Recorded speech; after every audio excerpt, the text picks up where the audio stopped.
For the first time in a very long time, the critics and the audience have the exact same opinion about a show. Cowboy Bebop is terrible. It's everywhere. Even the shill apologist can't hide the horror this Netflix project has produced, and of course it's gone very, very, very wrong. Public service message, everyone. Netflix, just because you have infinite money doesn't mean you should light it on fire as often as you have been lately. It's not about money. It's about sending a message. Everything burns. You may be responsible for most of the carbon emissions this year alone. That's saying something. You think I'm being hyperbolic here? Maybe. But we're going to talk about it. Here we go.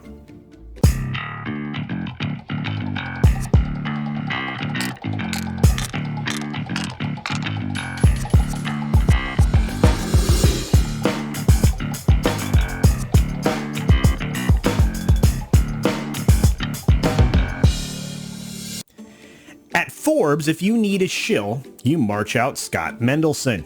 He's your guy. If you want an occasionally accurate representation of fact, you put Paul Tassi to work. My guess is this month's Please Love Us check from Netflix wasn't big enough to make Scotty Boy interested in this particular story. So we get Paul. His assessment is the same as mine. Everyone is on the same page here. At the time of this article, critics gave this thing a 51% on Rotten Tomatoes. It isn't much better elsewhere, and the positive reviews are coming from places that you would normally expect. Some negative reviews are coming from places you wouldn't expect. 51% is low. Rotten even. A big splat. Metacritic isn't much better. With critics, it sits at 47 out of 100. With fans, it sits at 4.5 out of 10. These are worse than Rotten Tomatoes.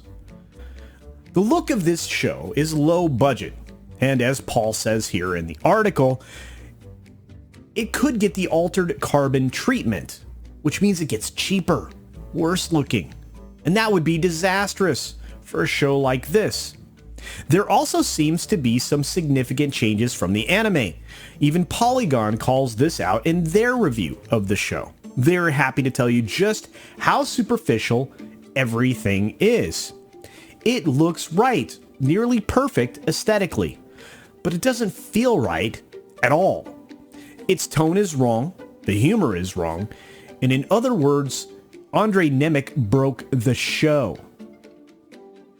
When you get to the Variety article, starting with just the headline, the live-action Cowboy Bebop is just the latest victim of Netflix bloat.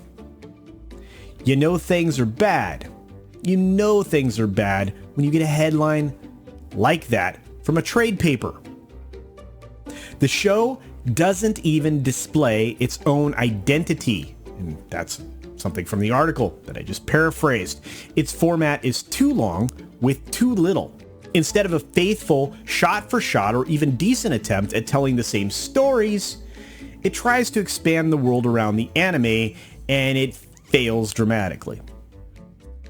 And this is happening on far too many fronts for Netflix. Netflix bloat seems to be the new colloquialism for stretching out stories to the point of boring. But Netflix is not the only streaming platform that's been trying to stretch 24 minutes into 1 hour. That's right, I'm looking at you, Disney. You can do so much with a property like Cowboy Bebop. The world is wide open. I mean, hell, the galaxy is wide open. There's a lot that could be done. But you have to keep the tone and the characters intact. I'm not sure that I've heard someone called unlikable as often as I've heard Brie Larson in her performance of Captain Marvel. But right now, Daniela Pineda is giving her a run for her money.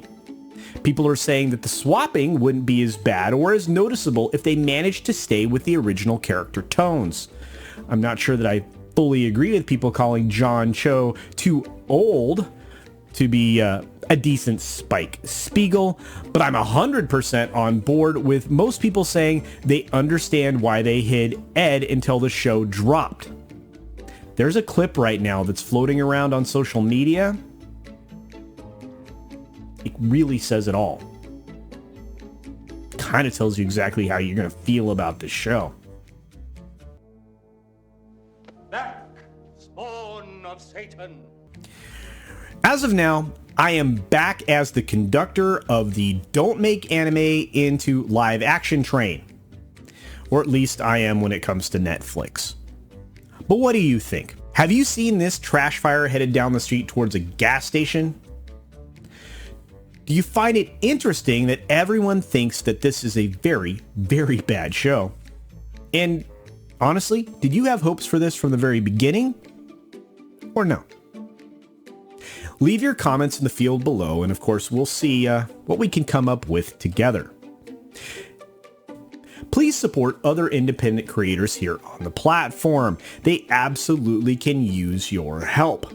Your comments, supports, likes, and shares go a long, long way to build their channels and fight the algorithm, which, to be fair, all the small creators have to do on a regular basis. And with that being said, be sure to take care of yourself, take care of others, wash your hands, of course, because it's good hygiene. It is. And until next time, bye. Hey there, one last quick note before I let you go, and before we make it to the end of this video.